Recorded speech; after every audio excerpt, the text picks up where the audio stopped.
Jesus, I crave to know you, just to know you will satisfy my soul. Hey everyone, thanks for tuning in. This is episode number 187. I want to thank you for taking the time to join me on this episode. So, I was thinking about what this next episode may sound like, what it may look like. And I guess I just kind of want just a moment of transparency or realness with you. Depending on wherever you are in your faith journey, you may find yourself a very seasoned believer, walking with the Lord for quite a number of years. You may be new to the faith. You may be anywhere in between. But we all find ourselves in a particular place where we are. And this is something that I've been, struggling with or wrestling with for, a few months, maybe. But I've noticed that in my own personal life, I've found myself to be quite distracted or easily distracted in my pursuit of God. And if you remember, not too many episodes back, I gave kind of a testimony of where I was and where God has brought me. And just really by the grace of God, I don't know, again, I'm terrible with time, but for some nearly 6 years now, I've been in this real, passionate love affair with the Lord. And I recall when I first really learned of what it is to be intimate with the Lord, to be really obsessed over nearness to God and fellowshipping with Him. And it was really all consuming. There was nothing else that I wanted, and nothing else was sufficient. And as I began to spend time with Him, I just went on this journey of wonder, of fascination with His face, and wanting to just be with Him and appreciating His presence and His closeness to me, His voice in speaking to me and showing me and teaching me. And that went on intensely for several years, probably. And there were times where I could feel my passion, my desire for Him to change, to kind of wane a little, to the fire not to burn as brightly. And I could sense where that change was coming, that lessening of intensity, and I would just reach out to Him and ask, please fan these coals, fan this fire, and keep it a raging fire. And He was always faithful to just breathe back into it again and renew the intensity, the passion, the devotion. And as I began to just continue in that journey, I found myself in this, we'll just call it, 6 months or so. In this 6-month period, I found myself in this somewhat familiar but also unfamiliar place. Because he has so graciously restored me so promptly to that high level intensity, devotion, and seeking him. So I find myself now in this place of relationship with God. I still hunger for him. I still remember what it was like to, just bear with me. I still remember what it was like to get up. You're sleeping and you just feel the draw of the Lord wooing you to be where he is and to spend time with him. And I remember what that's like, and I remember the moments in the commute driving to work where you don't want anything else but his nearness. You're in worship, in prayer, in the word. I remember those times. I remember the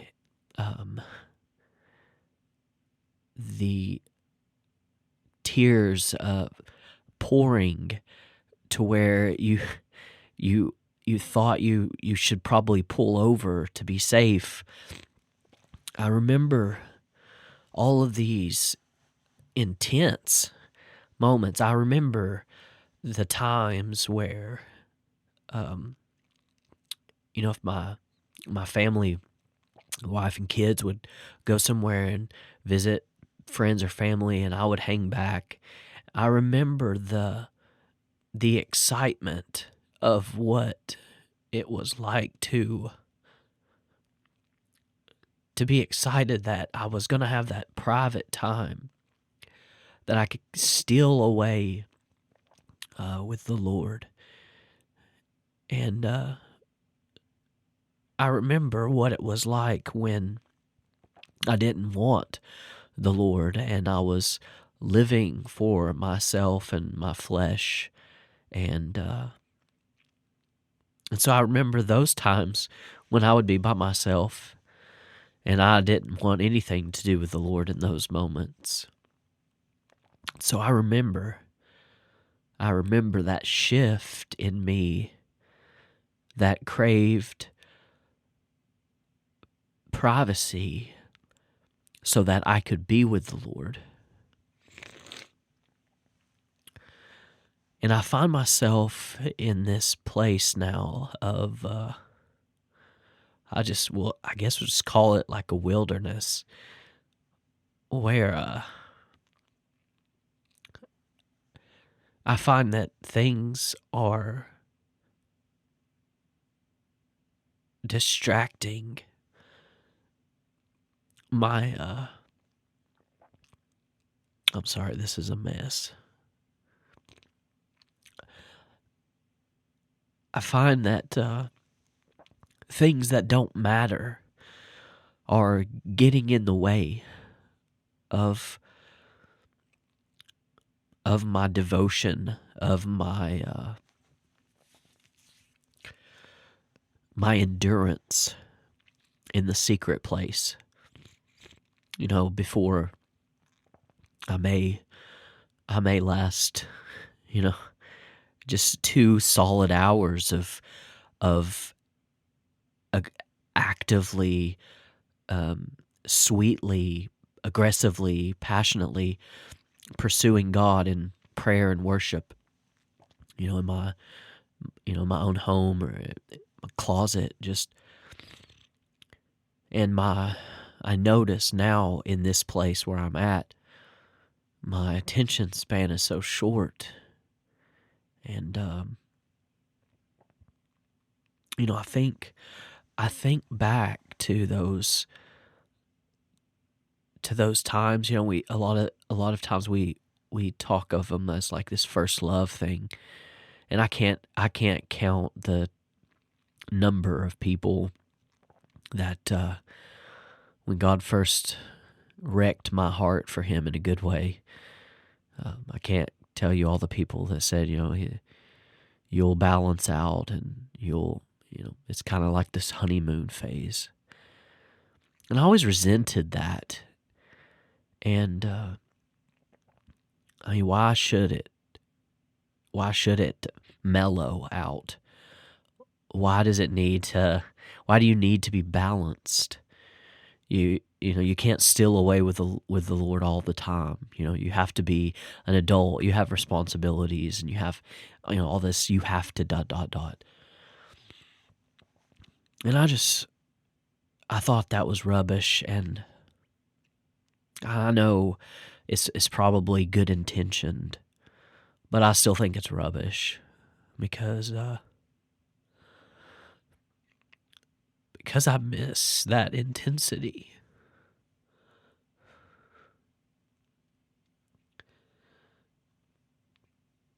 I miss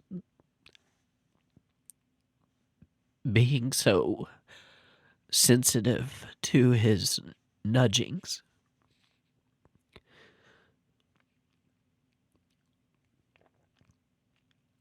It's a kind of it's probably a weird illustration, but it's kind of the best way I can encapsulate it, I suppose. But if you're married, you have a spouse, and if they kind of look at you away, I feel like it's kind of similar to when the Lord is drawing you. It's to come be where He is, to acknowledge what He is making available to you in the moment.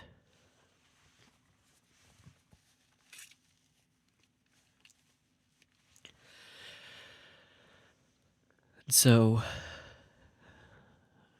I miss that. I feel like this past 6 months for me or so has been this wilderness of distraction, of impatience, of lesser things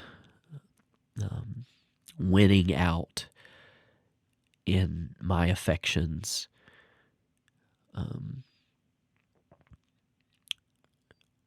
And I desperately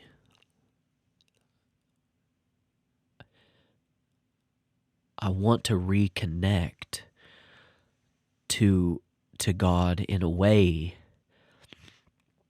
that I know is available.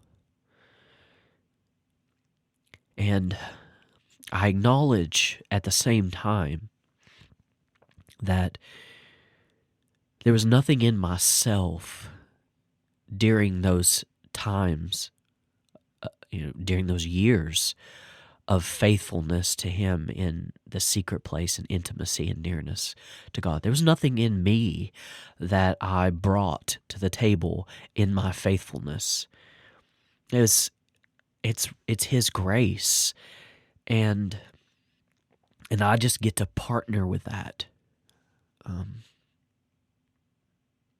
And so, in the same sense, I acknowledge that it's not my faithfulness that gets me back into that secret place of closeness to God. It's God's grace and His eagerness to reconnect to us. And so you may very likely find yourself in a similar place of maybe you too remember a time when your desire of God just trumpeted all other lesser things. They may have been good things, but your pursuit of God, this isn't a call to neglect your family or your children or those that you're in, relationship with. It's not giving you permission to be disconnected from reality.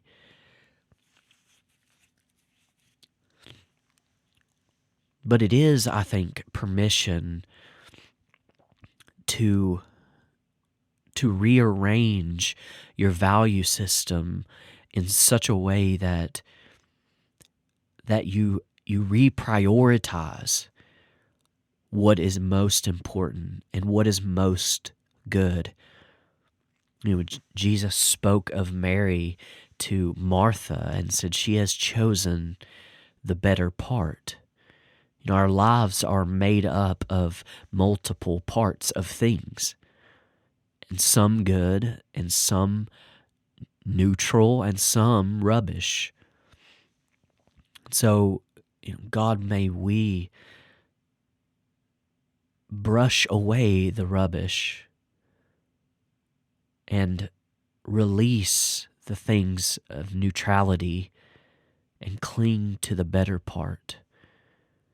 And I think Mary exuded that, and being at his feet, Jesus identified that as the better part, even over service. Of course we need serving. Of course we need all these logistical things. Of course we need all this stuff, but it's secondary to being at his feet.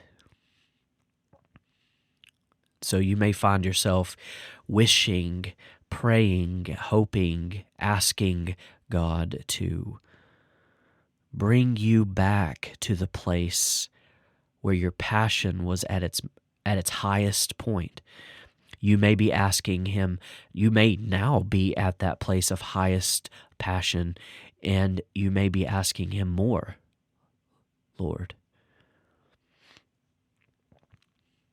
You may have found this episode by just some sequence of events, and you're hearing this for the first time and you don't know what to make of it, but something is drawing you, something is attracting you to what this is and what it's like. What does that mean?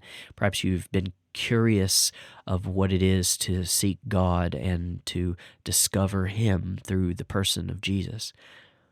So wherever you find yourself in the spectrum of our faith journey, you may ask, well, what advice can you give me? Because I too am wanting the more. I am wanting to go deeper in God. I want to restore or go deeper, further into relationship with my Heavenly Father.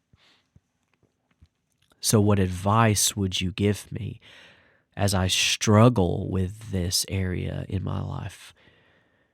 I thought about this question, and it was really the catalyst for this episode. So I think if I was to give one piece of advice, what would it be? I think it would be to never stop asking God for more. Never stop asking him to go deeper and further with him. Never stop asking Jesus to reveal himself more to you, to unveil your eyes, to see him as he is, and to experience and encounter him as he is. Never stop asking him to redesign your paradigms of how you come to know him, how you can understand him. Just never stop asking.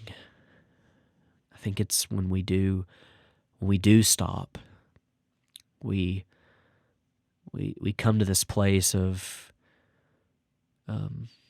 despair, of losing hope, perhaps losing faith, thinking it's the way that it just is and there's nothing that can be done about it. And with man, this is impossible, but with God, all things are possible. So wherever you find yourself in this journey, wherever you find yourself distinctly in your relationship with God, never stop asking him to open himself up more fully to you, to restore or to increase nearness and proximity in his presence. Never stop pursuing God. And even when it feels like you're not making any progress or headway into it, maybe it feels like your wheels are spinning or you're stuck in a rut, never stop asking God. Just never stop asking. Well, thank you for taking this time with me today. I hope this helped someone.